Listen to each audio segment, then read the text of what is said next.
Hey, we're going to be repairing the 1978 Marshall JMP Club and Country. We got some Celestion speakers here.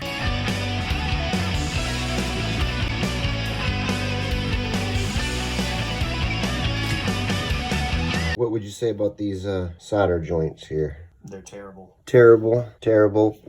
These redback speakers. Garbage.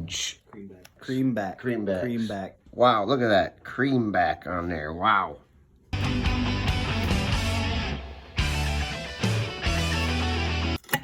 I wonder if anybody's ever put a set of creambacks into a club and country. Is this the only club and country Anybody with else got creambacks? anybody else got a club and country with creambacks in it? If so, how does it sound?